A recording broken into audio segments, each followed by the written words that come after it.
인류 역사에 있어서 특히 유럽의 근대 역사에 있어서 가장 화려한 그런 영역의 삶을 만들어갔던 사람이 나오는데 나폴레옹 보나파르트라는 사람입니다.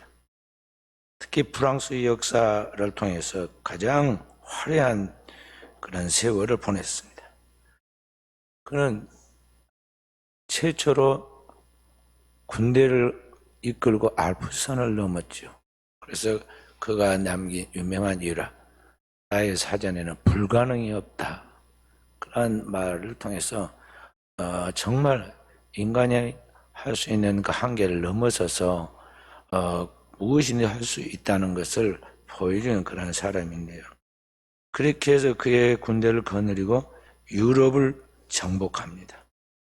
그래서 프랑스의 위대한 황제의 자리까지 올랐는데 결국 그가 나중에는 높이 올라다가 떨어진 만큼 그 마지막 그의 삶의 최고는 너무나 비참하게 끝을 맺어서 화려한 영광과 그의 인생의 그 마무리 욕된 삶이 너무 대조가 되었던 사람이라 두고두고 사람들은 나폴레옹에 대해서 많은 이야기, 일화를 가지고 있는 것을 보게 되죠. 그런데 그가 그렇게 영역의 세월을 살다가 그의 마지막 죽음의 자리에 이르렀을 때 역시 그는 영웅답게 멋지게 그렇게 행동을 합니다.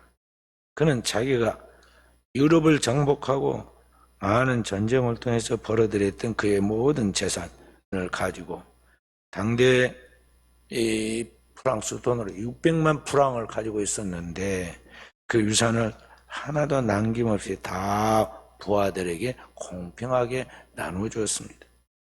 그렇게 하겠다고 유언을 한 것이죠.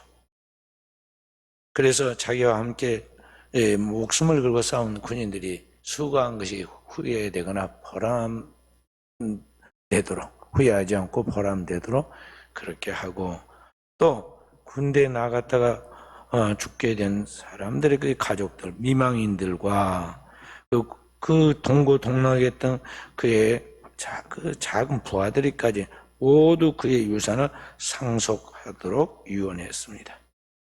그리고 더 나아가서 그는 자기가 전쟁하면서 피해를 입히는 마을 사람들에게까지도 다 남김없이 그들을 찾아서 유산을 주겠다고 그렇게 약속했어요. 그리고 자기의 아내와 자식들과 일가 친척에게도 자신이 가지고 있는 그 모든 재산을 주기로 다 유언장에다가 기록을 했습니다.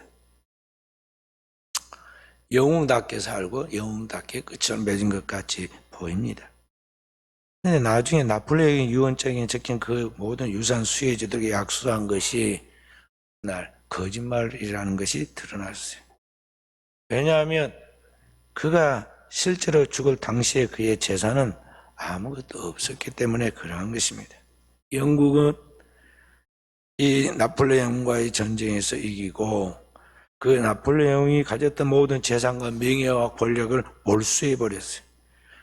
그렇기 때문에 그가 실제로 소유했었지만은 그 모든 것을 다 몰수당해 빼앗겼기 때문에 그는 빈털털이었던 것이죠. 그런데 그는 그런지도 모르고 자기의 유언장에다가 이어갔던 화려한 유산을 이렇게 상속하도록 그렇게 썼던 것이죠.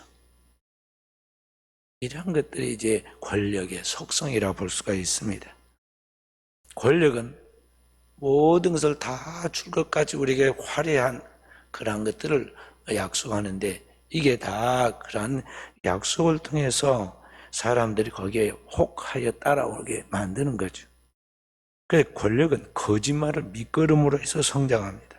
그 정치하는 사람들 말 우리가 믿지 않는다. 그러면서도 정치하는 사람들에게 기대하고 또 속고 또 속고 여에 속고 야에 속고 어제도 속고 오늘도 속고 맨날 그렇게 살아가잖아요.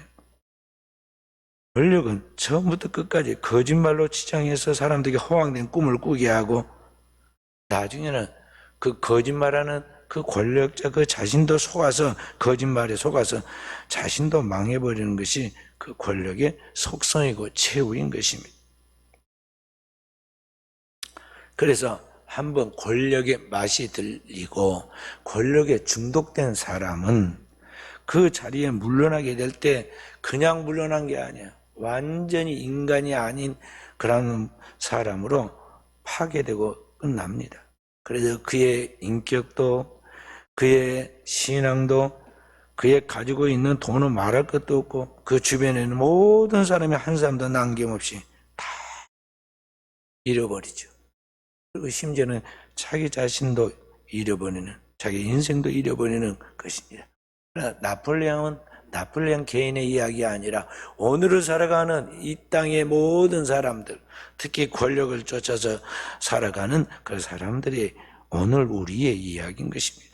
그래서 옛부터 이런 게 언제나 반복되어 나오기 때문에 이 모든 것을 가져다 줄 것 같이 권력을 통해서 이 모든 세상에 있는 만국의 영화를 가져다 줄 것 같이 쫓았던 사람들의 그 결말이 똑같으니까 거기에서 나온 단어 하나가 있는데 그게 뭐냐면 권력 무상이다 그런 말이에요.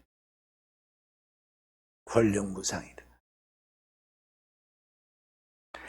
그래서 오늘 우리 크리스찬들이 세상 속에 살아가는 그 사람들이 삶에 그 허무하고 무상한 것들에 대하여 그 속성을 안 사람들로서 오늘 우리가 같이 거기에 빠져들고 그러한 사람들 가운데 아무런 빛을 주지 못한 사람 되지 않도록 하기 위해서 또 우리의 인생이 그렇게 끝나는 그런 무상한 존재, 허무한 존재가 되지 않도록 하기 위해서 우리는 그렇게 그냥 적당하게 파묻혀서 살아오고 나는 그러지 아니어야 할 것이라고 자기를 속이면서 살아왔던 삶을 회개하고 우리 자신의 영혼을 하나님 앞에 지켜서 진정한 구원, 하나님의 영원한 나라에서 하나님의 영원한 생명과 영광을 얻는 그 축복을 받도록 오늘 우리가 깨어 있어야 하겠어요. 이렇게 오늘 우리가 이 땅에 살면서도 무너지지 아니하고 후회하지 아니하고 결코 헛되지 아니하는 진정한 하나님의 축복을 받아서 아름다운 삶을 살아가도록 하기 위해서는 지금까지 말씀드린 대로 우리 사랑하는 성도들이 하나님 앞에 영적으로도 심지만은 물질적으로도 하나님 앞에 분명하게 심어서 그 하나님이 심은 대로 거두게 하신 하나님의 축복을 거두어야 하는데 이 땅 위에서 우리가 하나님 앞에 물질로 심어서 물질로 거둘 수 있는 그런 재정적 축복을 받는 비결은 뭐냐면은 하나님 앞에 온전한 10의 1조를 드리고 또 하나님께 드리는 봉헌에 대해서 거짓없는 믿음으로 헌신하라는 것입니다.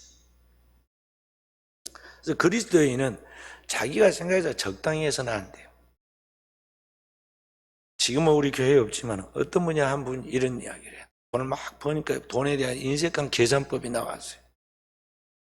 매년 헌금한 것에 대해서 누구는 얼마고 누구는 얼마 했고 1월달에 얼마고 2월달에 얼마고 헌금을 기부한 것에 대한 세금을 이렇게 반납받기 위해서 기부금 납입 증명서를 발급하기 전에 통계를 저한테 회계부에서 보고를 합니다.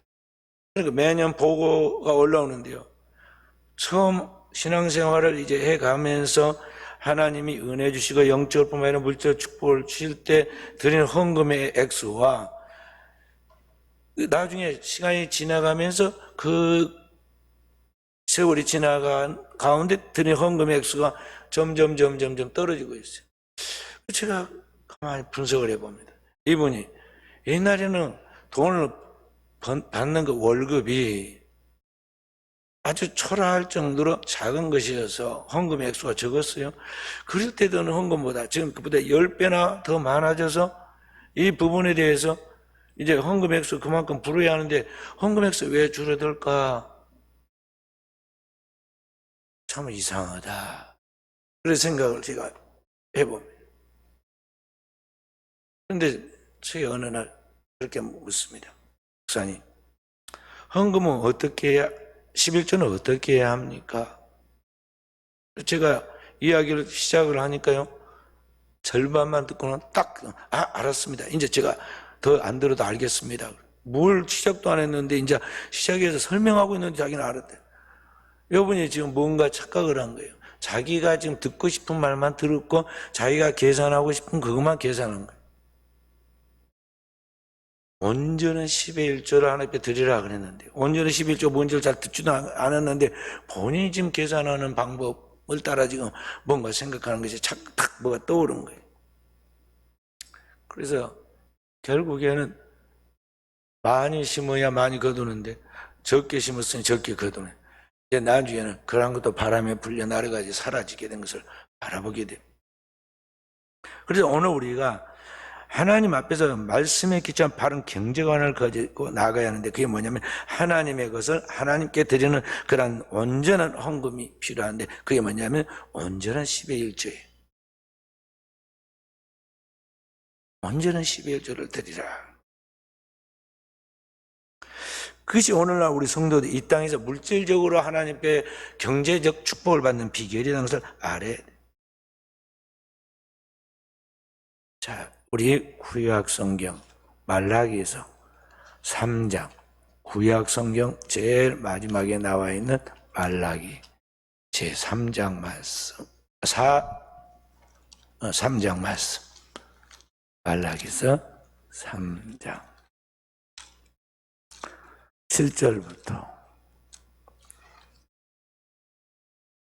12절까지 만군의 여호와가 이르노라. 너희 조상들이 날로부터 너희가 나의 규를 떠나 지키지 아니하였도다. 그런즉 내게로 돌아오라. 그래야면 나도 너희에게로 돌아가자 하였더니 너희가 이르기를 우리가 어떻게 하여 돌아가리까 하는도다. 사람이 어찌 하나님의 것을 도둑질하겠느냐. 그러나 너희는 나의 것을 도둑질하고도 말하기를 우리가 어떻게 주의 것을 도둑질하였나이까 하는도다. 이는 곧 11조와 봉헌물이라. 너희 곧 온 나라가 나의 것을 도둑질하였으므로 너희가 저주를 받았느니라. 만군의 여호와가 이르노라. 너희의 온전한 11조를 창고에 들여 나의 집에 양식이 있게 하고 그것으로 나를 시험하여 내가 하늘 문을 열고 너희에게 복을 쌓을 곳이 없도록 붙지 아니하나 보라. 만군의 여호와가 이르노라. 내가 너희를 위하여 메뚜기를 금하여 너희 토지 소산을 먹어 없애지 못하게 하며 너희 밭에 포도나무 열매가 기한 전에 떨어지지 않게 하리니 너희 땅이 아름다워짐으로 모든 이방인들이 너희를 복되다 하리라. 만군의 여호와의 말이니라. 아멘. 이스라엘이 나라를 잃고 이제 포로가 되어서 그렇게 혹독한 시련의 세월을 보낸 이유가 뭔가에 대해서 하나님의 것을 하나님께 인정하는 온전한 11조를 드리지 않았다고 그랬어요. 그러니까 날짜에 대한 것도 있어요. 그래서 7년에 1년씩 안식년을 정하고 그 계산해가지고 490년의 가나안 땅의 정착 생활 중에서 그 안식을 지키지 않은 70년, 그래서 70년 포로 생활을 하게 하고 경제적인 그 하나님 앞에 온전한 10의 1조를 드리지 아니함에 대하여 그들에 대하여 그 모든 재산을 하나님께서 다 정몰시켜서 저 이방 땅의 포로가 되어 그들의 종이 되어서 그렇게 살게 만들어요. 하나님은 정확하신 하나님. 그래서 오늘 너희 모든 것들이 그렇게 이제 저주를 받게 되었다고 이야기하면서 그래서 너희는 하나님 앞에 온전한 11조를 드리라고 그랬어요. 그래서 하나님의 집에, 하나님의 교회에 하나님 앞에서 양식이 있게 하고 그것으로 나를 시험하여 성경에 주 너희 하나님을 시험치 말라 그랬어요. 그런데 유일하게 성경에 주 너희 하나님을 시험하라는 말이 딱 한 번 나와요. 여기 시험하라는 말이 뭐냐면은 여기 테스트하라는 거예요. 하나님을 진짜 테스트해봐라는 거죠. 인간이 얼마나 완고하고 교만하고 완악하든지 하나님에 대하여 이 순종 안 하는 게 제일 어려운 문제, 이 물질의 문제예요. 그래서 이 물질적인 문제에서 물질이 이게 하나님의 자리까지 올라가가지고 하나님과 물질, 돈이 우상이 돼가지고 하나님 아니면 돈 둘 중에 하나 분명히 선택하게 되었고 있는데 돈을 사랑하고 물질을 사랑하는 사람은 반드시 하나님의 사랑에 식어버리게 되었고 있어요. 그래서 교회 일한 걸 짜증을 내고 하나님 앞에서 시간을 바치는 것을 그걸 굉장히 부담스럽게 생각하고 그러면 시험 든 줄 알아야 돼. 그 시험 뭐냐면 템프테이션, 마귀의 유혹을 받고 있다는 거죠. 물질이 지금 좋은데 물질이 자신의 모든 매력의 포인트인데 이 물질에 관심을 갖고 있는데 자꾸 교회에서 시간과 정력과 모든 걸 드린다고 생각하니까 짜증이 나고 싫은 거예요. 계산이 나고. 그래서 하나님의 대충 해버리고 다른 데 가서 막 시간과 정력을 투자하면서 신이 나가지고 난리죠. 그러니까 이제 그 사람 뭐 버린 줄 알아야 돼. 가룟 유다의 길로 가고 있다는 걸 알아야 한다는 거예요. 그런데 이 문제만큼은 정말 하나님이냐 돈이냐에 대해서 확실하게 보지 않으면 안 믿으니까, 안 되니까 하나님이 딱 한 번만 허락해서 그것만 돈에 대한 문제에 있어만큼은 테스트해봐라. 주인 내 하나님을 시험해봐라. 온전한 11조를 드리고 하나님이 너에게 축복하는가 축복하는가를 보라는 거죠. 그렇게 시험하여 정말 온전한 하나님의 11조를 바치면 하늘의 문을 하나님이 열어주고 너에게 복을 주시는데 쌓을 것이 없도록 붙지 아니하라. 보라.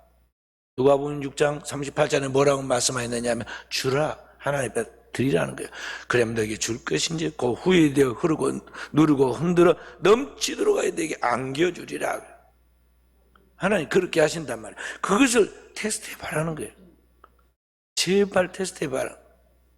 그러면 아깝지 않고, 많이 심어야 많이 거두는구나. 그럼 많이 심으려고 하는 그런 이제 거룩한 열망이 일어나는 거예요. 생각해봐요. 이 아이들 공부하는 것도요, 많이 공부하면 성적이 좋게 나오게 되고 있잖아요. 직장에서도 많이 일어나면 보수가 올라가게 되고 있어. 하나님 앞에서도 살아계신 하나님이 우리를 공짜로 일을 시키겠어요? 많이 심어놓으면 많이 거두게 된 게 하나님의 창조의 원리고 하나님의 약속인데 이 말씀을 안 믿으니까 주님이 제발 하나님을 테스트해서 경험해보고 믿음 없는 자가 되지 말고 믿는 자로서 그렇게 기쁨으로 즐거움으로 헌신하라는 것입니다. 그럼 하나님이 어떻게 축복하시느냐? 구체적으로 11절에 보면 만군의 여호와가 이른다. 내가 너를 위하여 메뚜기를 그만해 너희 토지소를 없애지 못하게 하며. 농사 지을 때 큰 문제가 뭐냐? 메뚜기 한번 쓸고 지나가면은 그의 농사 망치는 거예요. 싹 쓸어가 버려.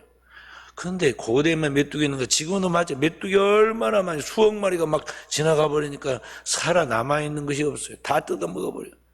그 팔딱팔딱 뛰는 메뚜기가 무슨 힘이 있을까지만 이 작은 메뚜기가 먹어치우는 거 얼마나 많든지 한 번 휩쓸고 지나가면요 그 대륙의 모든 것이 다 초토화돼 버립니다. 그렇게 우리의 모든 기업에 하나님께서 재앙을 금한다는 거죠. 너희 밭의 포도 열매가 기한 전에 떨어지지 않게 하며. 이 문제는 뭐 감이나 밤이나 또는 뭐 곡식이나 포도는 여기는 이제 그들이 재배하는 곡식 중에 가장 큰 곡식이 그들은 이 사막적인 물이 나오는 그런 포도니까요. 문제는 처음에 꽃이 피고 막 열매가 맺는 게 문제가 아니라 어느 순간에 이게 삐들삐들해 가지고 수분이 공급 안 되면서 그게 툭툭 떨어져 버립니다. 그래서 어느 해는 가물어 가지고 감이 안 열리고 어느 해는 열리고 그러잖아요. 이스라엘도 포도 열매가 열매가 맺을 때도 있고 열매가 맺지 않을 때도 있어. 어제도 말씀드린 것같이 저 북한에는 우리가 똑같은 이거 온대 지역으로서 사계절 뚜렷한 우리 한반도 같은 땅이에요. 그런데 이 땅에는 항상 결실을 주어지는데 저 북한에는 이상하게 곡식이 안 된단 말이죠. 안 돼. 그래 매년 흉년이야. 어쩌다 흉년이 와야 하는데 우리나라 보세요. 가물다 보면 이렇게 비 오잖아요. 하나님이 딱 비를 주셔. 우리가 쓸 만큼 주십니다. 또 기도하면 또 주시고. 북한은 엉뚱하게 비가 와야 할 때는 안 오고 또 비가 와야 할 때는 또 안 오고. 그래서 기근 아니면 홍수야. 제대로 곡식을 지을 수가 없게 되잖아요. 자, 그렇게 밭에 우리가 한 일이 중간에 어떤 문제가 생겨서 그 일이 망쳐지지 않도록 하나님 책임져 주신다는 거죠. 그리고 그 땅이 점점 아름다워짐으로 땅이 기름지고 아름다워진다는 거죠. 그래서 모두 안 믿는 이방 사람들이 보고 야, 복되다. 정말 축복된 땅이다. 그렇게 말한다는 거죠. 그래서 가나안 땅을 뭐라 부릅니까? 젖과 꿀이 흐르는 땅이라고 그렇게 불렀어요. 사실은 제가 성지순례 가나안 땅에 처음에 기대를 갖고 갔습니다. 성경에 나와 있는 멋진 데인데 얼마나 멋있고 갔다가 실망, 큰 실망을 했어요. 왜 그러냐면은 그 땅에 갔더니 그때가 사순절 기간인데 그 들판에 막 꽃이 피었다고 막 사진 찍고 사람들이 막 무슨 꽃이 있다고 저런 거 그런 내가 내다 보니까 꽃도 아니 뭐 자울령 같은 그런 거 있잖아요. 그게 저 들판에 광야에 뾰족뾰족 조금 나왔어요. 그걸 꽃이라고 7년 만에 꽃이 이게 피었다고 사람들이 막 그렇게 구경을 하고 사진을 찍고 그렇더라고요. 우리나라는 어떠합니까? 산천 초목이 얼마나 왕성하고 꽃이 많고 물이 많고 산수가 아름답습니까? 그래서 우리나라 옛날 조상들이 금수강산이다 그러길래 나는 그게 시적으로 그냥 하는 말인 줄 알았어. 근데 나가보니까 우리나라가 진짜 화려한 금수강산이에요. 어찌든 그 땅에서는 그 황량한 광야이지만 그 땅에 그게 하나님의 보호 속에서 귀한 전에 곡식이 떨어지지 않게 하고 또 그 땅이 그 풍요함이 넘쳐서 사람들이 다 그 땅을 아름답다고 그렇게 만든다고 그랬어요. 하나님 그렇게 하나님의 백성들을 지켜주신다는 거예요. 어떤 사람에게 온전한 11조를 하나님께 드리면서 하나님 앞에 심은 그 사람에게 하나님께서 특별한 보호를 해준다는 그런 말씀. 그래서 오늘 우리는 그런 하나님의 말씀을 그대로 믿고 하나님의 모든 것이 하나님께로부터 하나님께로 돌아간다는 걸 알고 하나님을 온전히 인정하는 그 표로서 10분의 1을 드리는 11조의 예물을 통해서 우리 성도의 진정한 축복을 받도록 해야 한다는 것입니다.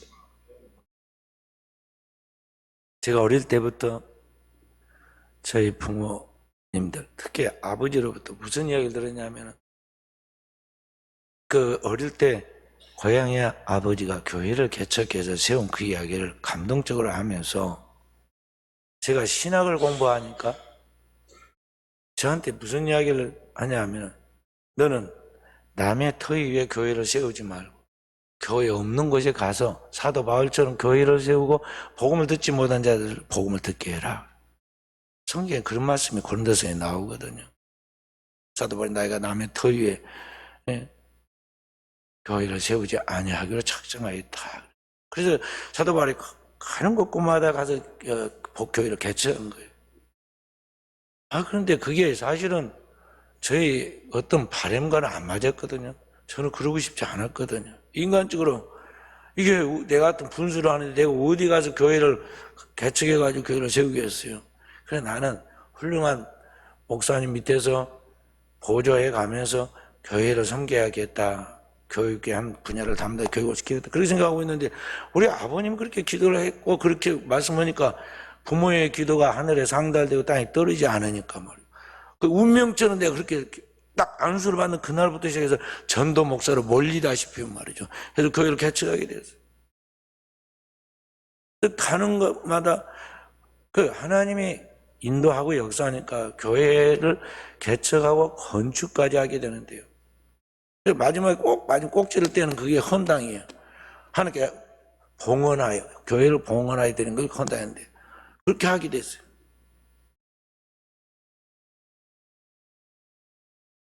빚을 갚지도 않았는데, 건축한 빚을 갚지도 않았는데, 봉헌하라고 하나님께 그러니까 내가 봉헌해서 믿음으로. 그때 나중에 하나님 또 다 갚아주셔. 우리 순직은혜교회도 역시 마찬가지예요. 오면서 유임식과 함께 헌당식을 했는데, 빚은 고스란히 다 있었죠. 하나님 다 갚게 하시잖아요. 갚게. 그러니까 오늘 우리가 하나님 앞에서 하나님의 말씀을 따라 사는 게 중요해요. 그래서 제가 빚을 갚으려고 몸부림을 치지는 않았어요. 왜냐하면 지금 교회를 개척해 나가는 가운데 목회자가 개인적으로 자기 자신이 감당할 수 있는 수준이 있는데 그 내 자신이 개인적으로 많은 경제적인 개척을 통해서 어려움도 있고 힘든 과정이 있는데 이런 것들 성도들이 그걸 감당한다는 게 어려운 일이에요. 선배님들 가르쳐 주더라고요. 어떻게 하면 건축을 할 수 있는가, 어떻게 하면 빚을 갚을 수 있는가 이야기를 하기를 통장을 하나씩 만들어가지고 교인들에게 작정을 시켜서 작정해서 통장을 하나씩 만들어서 그 작정 헌금을 그 통장에 넣게 해서 빚을 갚아라는 거예요. 다 그렇게 순천 시내도 그랬고 다른 데도 다 그렇게 한다는 거예요.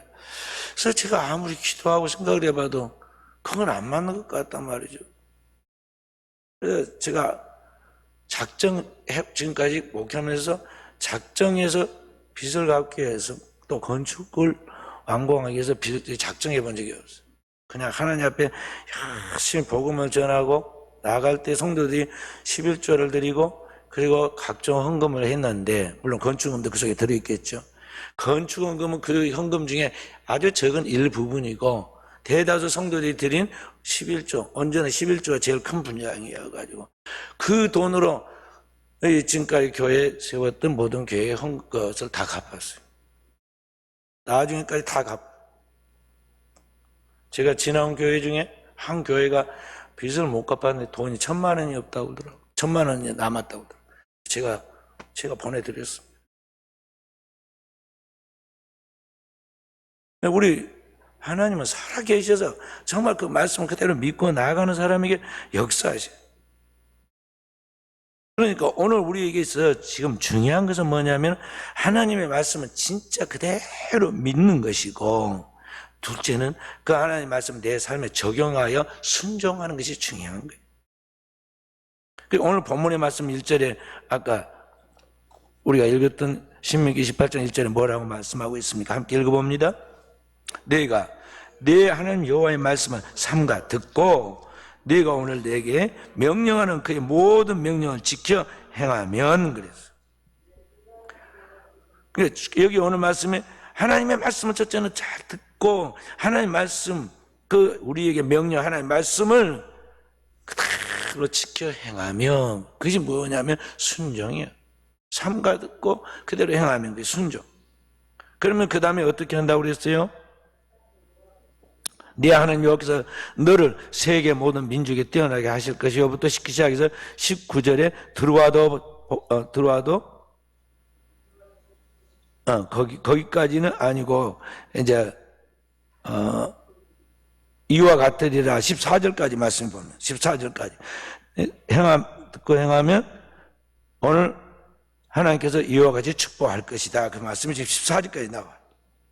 어떤 복이 임하느냐 하면서 1절에는 내가 하나님께 너를 세계 모든 민족에 뛰어나게 만들어 주신다. 또 2절에 이 모든 복이 내게 임하여 3절에 뭐라고 그랬어요? 내가 성읍에서도 복을 받고 들에서도 복을 받으리라.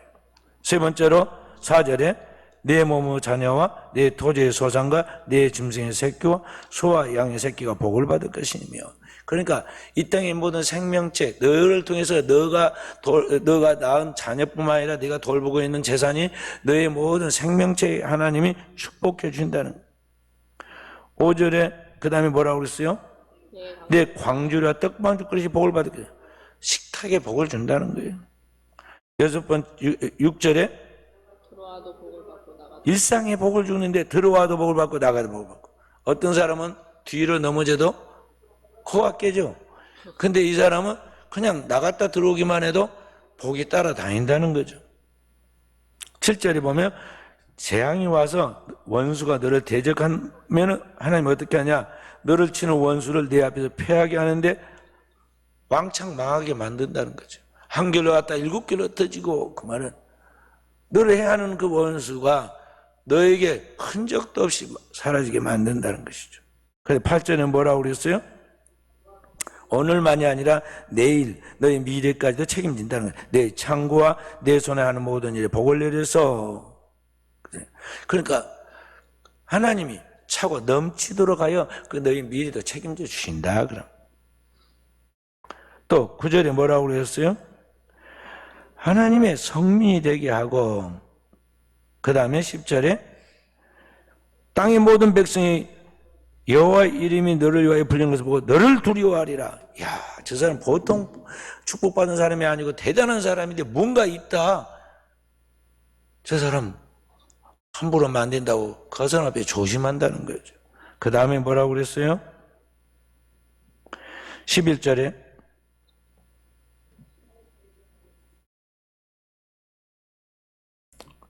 땅에서 네가 살고 있는 그 땅에서 복을 받아서 네 몸의 소생과 가축의 새끼와 토기 소산을 많게 하시며, 그러니까 현재 지금 기르는 뿐만 아니라 그의 그 모든 소유에서 더 확산되는 축복이 나타나게 하신다 그런 말이에요. 그 다음에 12절에 하나님이 하늘의 아름다운 창고를 열어서, 보물 창고를 열어서 네 땅에 때를 따라 비를 내리고, 그러니까 이 비도 그냥 오는 게 아니에요. 하나님이 우리에게 어느 때 비를 내려줘야 네 농사가 잘 되겠다, 어느 때 내게 은혜를 베풀어 내 삶이 복되겠다. 하나님의 때가 있어요. 때. 하나님이 그렇게 적절한 때에 우리에게 필요한 것을 공급해 준다는 거죠. 그리고 내 손하는 모든 일에 복을 주어. 그러니까 절대 내 하는 그 일에 손괴가 없도록 하나님이 축복해 줘서, 그 다음에 뭐라고 그랬어요? 내가 모든 민족에 구워질 줄에 너는 구워가지 않는다 그래서. 그 다음에 13절, 너를 머리가 되고 꼬리가 되지 않게 하시고 위에만 있고 아래에 있지 않게 하시리니. 그러니까 이게 하나님이 계속적인 축복을 통해서 발전하고 성장해서 항상 높은 자리에 있도록 그렇게 만든다는 거죠. 그 다음 14절에 마지막 말씀이죠. 네가 하나님의 명령을 따라 좌로나 우로나 지치 아니하고 다른 신을 섬겨 따르지 아니하며 그와 같으리라. 그러니까 하나님의 말씀을 좌로나 우로나 치우자. 이게 중요한 말이에요. 이 하나님의 말씀은 세상의 그 유행과 상식과 풍조를 따라서 그렇게 타협하거나 그 세속화된다고 그래요. 아니면은 자신의 욕심이나 자기의 똑똑함이나 자기의 잘남을 생각하죠. 자기 고집대로 그렇게 나아가지 아니하고 성경에 기록하고 하나님이 말씀한 그 말씀을 어린아이처럼 순결하고 순수한 마음으로 그대로 순종해서 처음과 끝까지 그렇게 변함없이 지켜나가면 그 말이에요. 반드시 그것은 헛되지 않고 하나님의 축복이 되어 돌아온다는 것이죠.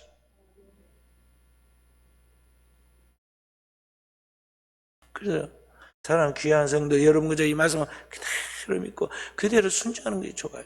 근데 과연 그렇게 우리가 믿습니까? 그렇게 순종하고 있습니까?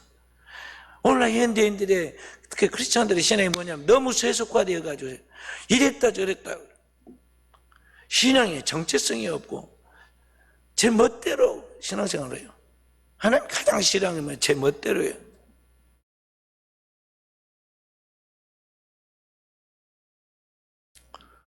덕암동에 어떤 식당이 있는데요, 식당 이름이 뭐냐, 입맛대로더라고.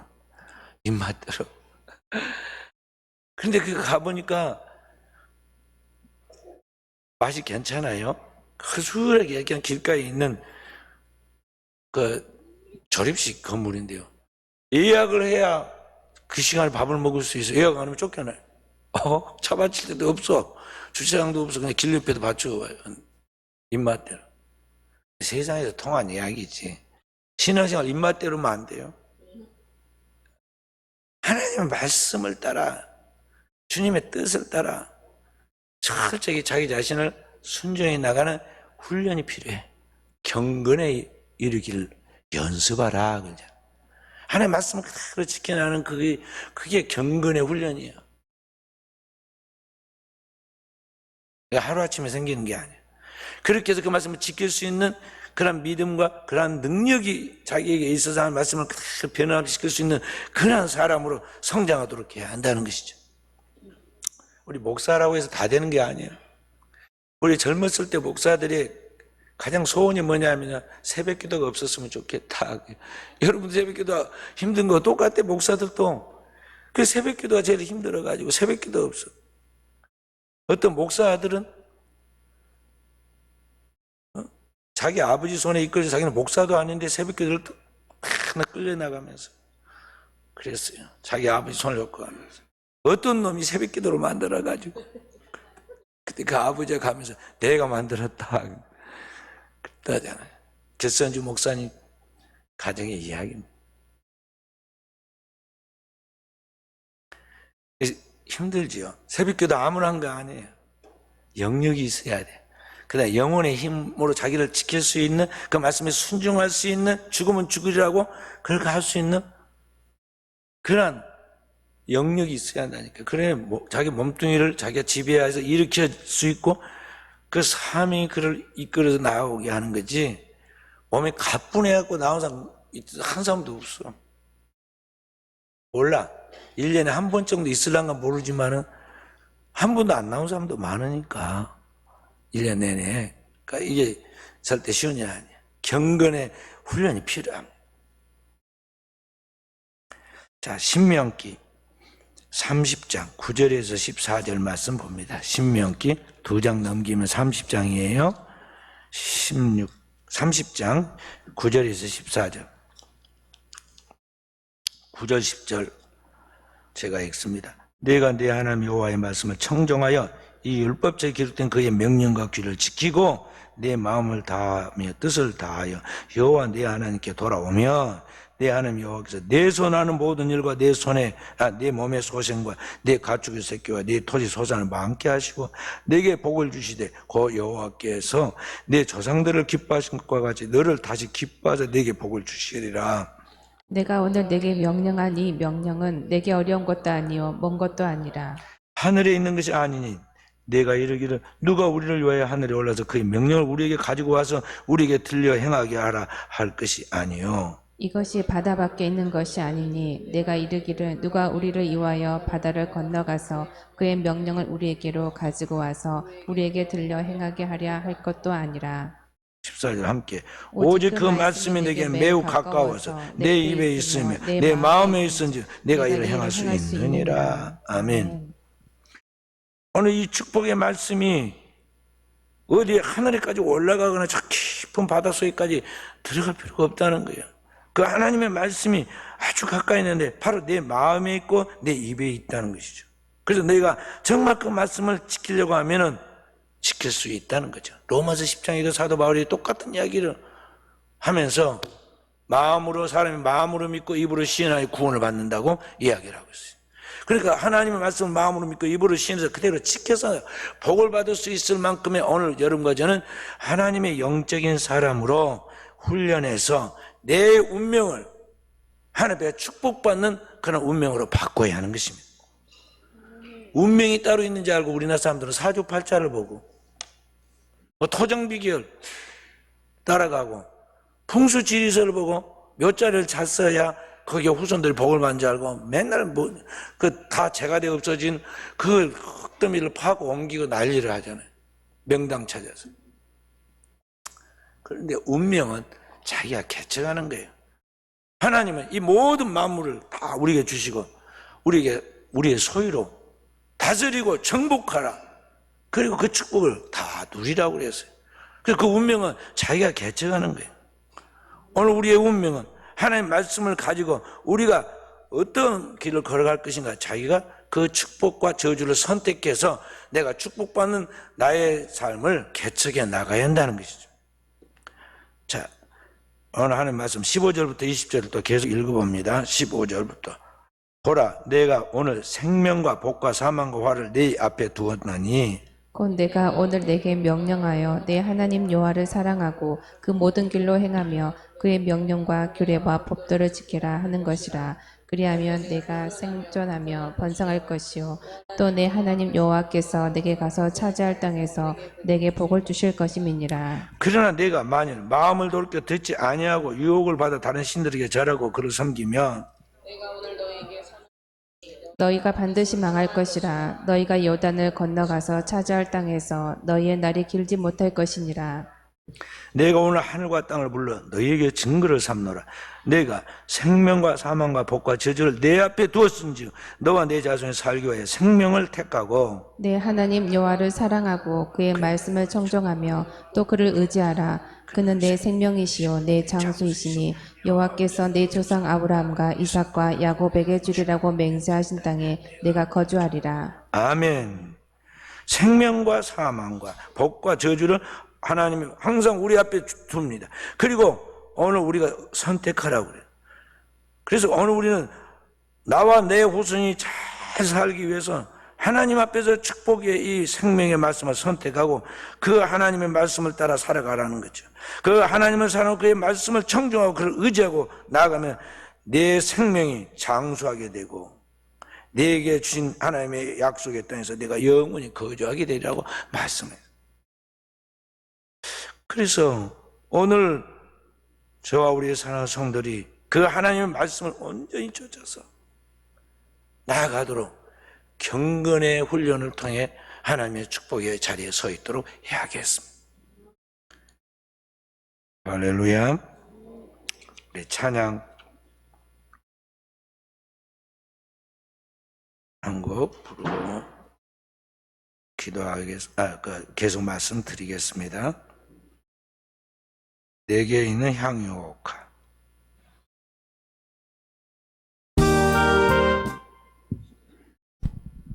(613)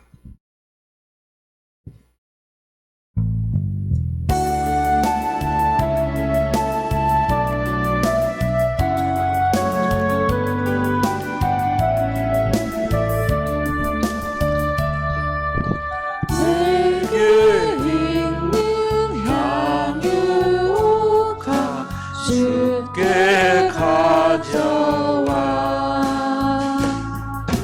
그와 위에 입 맞추고 깨뜨리리라.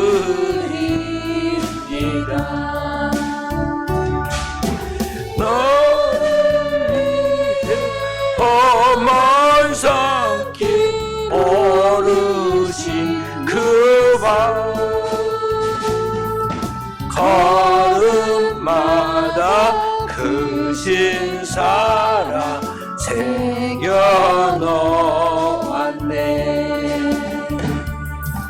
내게 있는 향유옥합 주께 가져와 그 발 위에 입 맞추고 깨뜨립니다. 너를 위해 십자가에 달리신 그 발 흘린 피로 나의 죄를 대속하셨네. 내게 있는 향유옥합 주께 가져와 그 발 위에 입 맞추고 깨뜨립니다.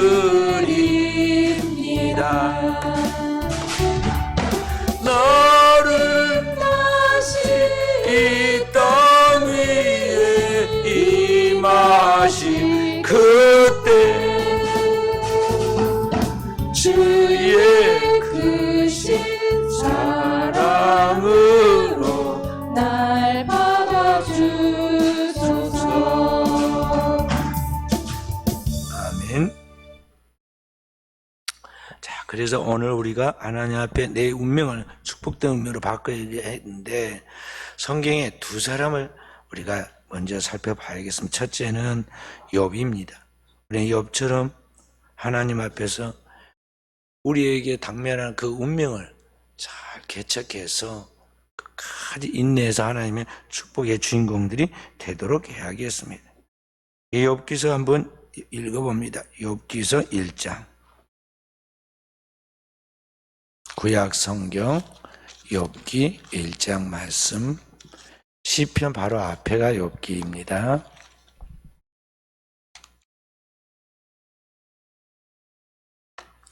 1절에서 3절 말씀 함께 봅니다. 우수 땅에 욥이라 불리는 사람이 있었는데 그 사람은 온전하고 정직하여 하나님을 경외하며 악에서 떠난 자들아 그에게 아들 7과 딸 3이 태어나니라. 그의 소유물은 양이 7,000마리요 낙타가 3,000마리요 소가 500결이요 암낙이 500마리이며 종도 많이 있었으니 이 사람은 동방 사람 중에 가장 훌륭한 자라. 여기 보면 욥에 대해서 이야기하면서 우수 땅, 동방의 우수 땅에 살고 있었는데 이 사람은 아브라함과 동시대 사람이에요. 그 사람은 온전하고 정직하고 하나님을 경외하여 악에서 떠난 자라고 그랬고 동방선이 가장 훌륭한 자라고 그랬어요. 그래서 그 얼마나 하나님 앞에 경건하게 살더니 그 자녀 10명이 하나님 앞에 생일잔치를 해서 혹시 가족 간에 잔치했지만은 마음으로라도 방탕한 생각을 가졌을까 싶어가지고 날마다 끝나고 나면 속죄의 제사를 드릴 만큼 그렇게 경건하게 살았어요. 근데 그 집안에 시험이 들어요. 그래서 13절부터 여기 보면은 19절까지 그 욥이 당한 그런 시련 이야기가 나오죠. 어떤 시련을 받느냐 13절에 보면 첫째는 그 집에 뭐가 와요? 15절에 보면 스밧 사람이 갑자기 이르러서 자기 땅에 있던 그 밭을 가고 있는 소와 나귀를 다 빼앗아가고 종들을 칼로 죽였어요. 또 두 번째는 16절에 뭐가 있어요?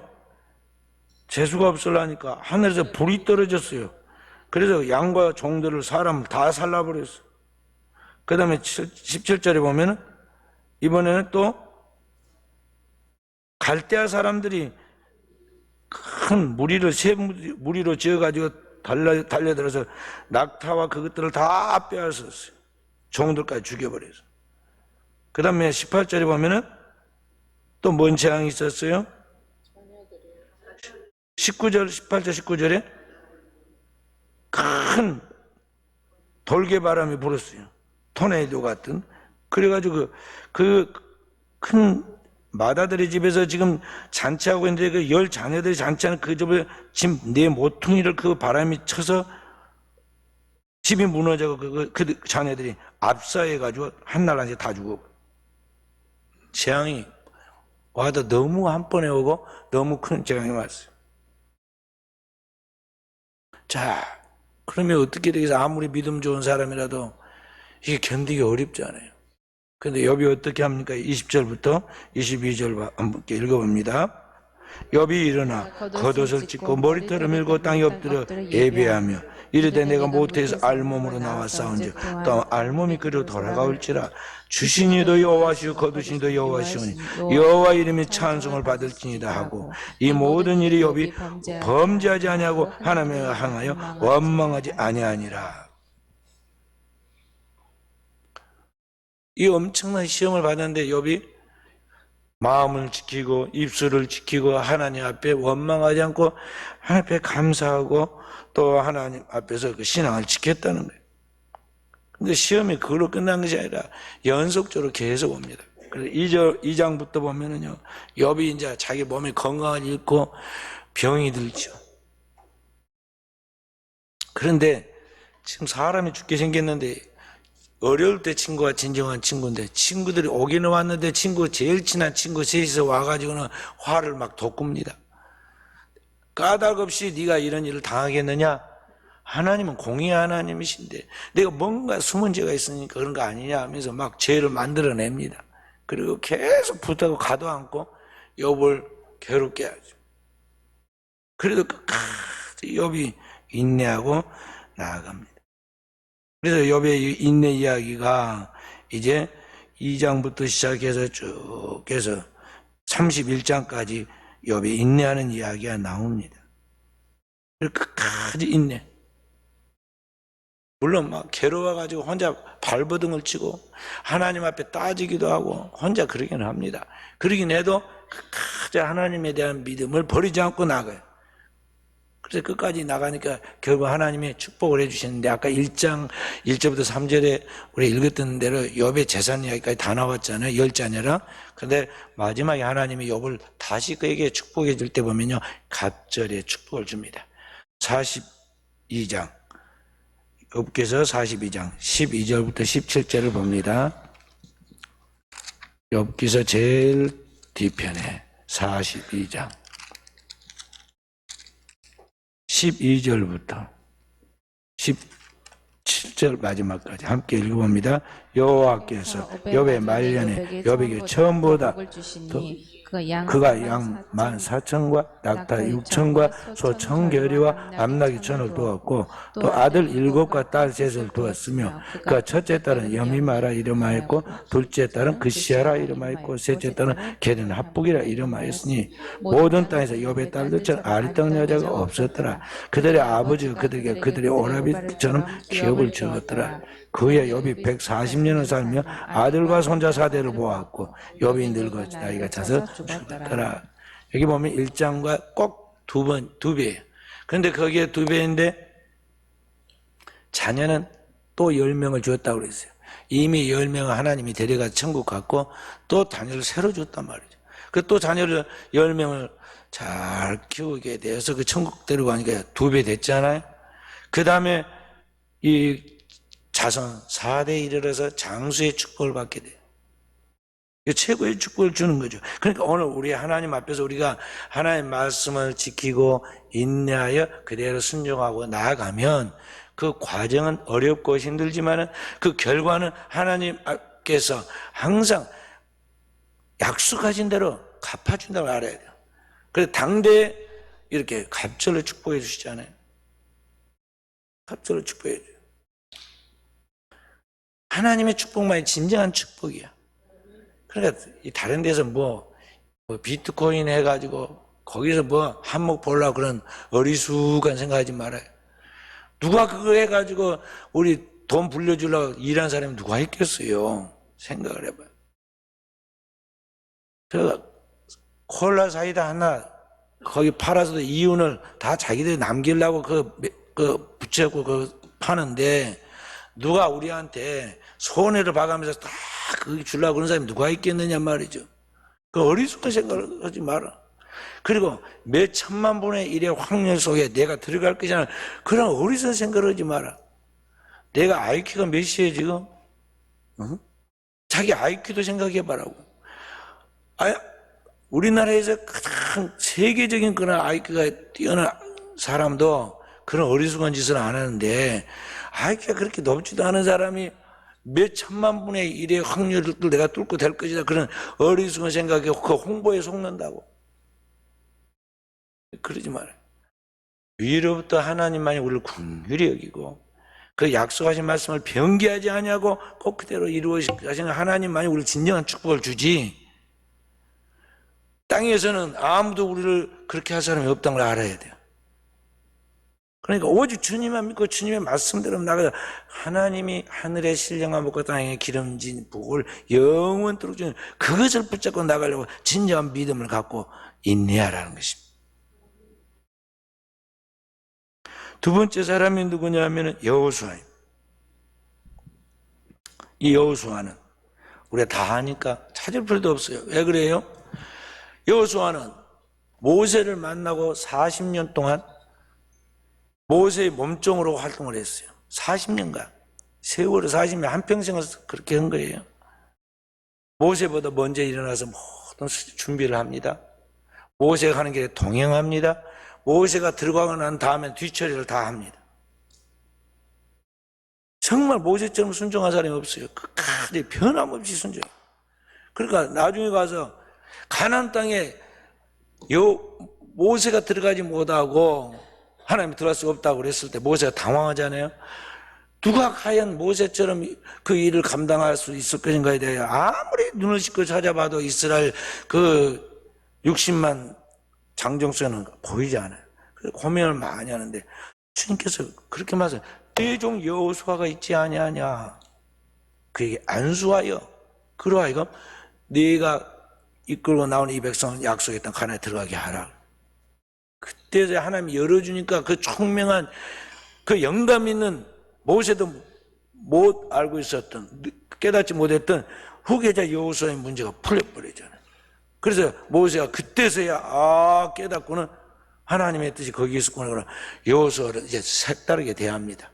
그때 지금까지는 종으로만 생각했는데 이는 하나님이 준비시켜 나를 이어서 이 땅에 그 백성들 이끌고 나가게 만든 그의 후계자구나 하고는 그의 안수예요. 그랬더니 하나님의 지혜의 영이 그에게 임해가지고 모세가 한 것과는 다른, 완전히 다른 방법으로. 모세는 아주 어렵게 그 백성 이끌고 가는데 여호수아는 단번에 그 백성들 이끌고 가나안 땅을 정복해 들어가죠. 그리고 그 땅을 분배해서 나눠주고 그 땅의 주인공으로 하나님의 영광을 누리게 되죠. 자, 신명기. 하나님 말씀 34장 9절 말씀. 오늘 신명기 말씀을 많이 보죠. 신명기 마지막입니다. 34장 9절 말씀. 함께 모세가 눈의 아들 여호수아에게 안수하였으므로 그에게 지혜의 영이 충만하니 이스라엘 자손 여호와께서 모세에게 명령하신 대로 여호수아의 말을 순종하였더라. 안수하였더니 여호수아에게 하나님의 지혜의 영, 지혜와 총명의 신, 곧 성령이 충만하게 임하니까 그에게 하나님의 함께 하신 걸 보고 백성들이 모세에게 순종하기까지 여호수아에게 순종했다는 거죠.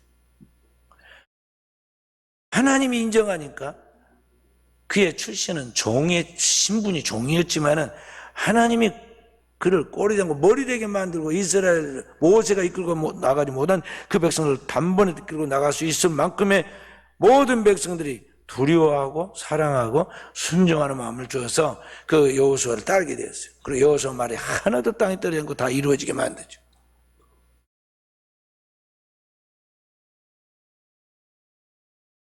그러므로 오늘 사랑하는 귀한 성도 여러분, 여러분과 제가 이제 하나님의 교회에서 진정한 축복을 받아야 하지 않겠어요?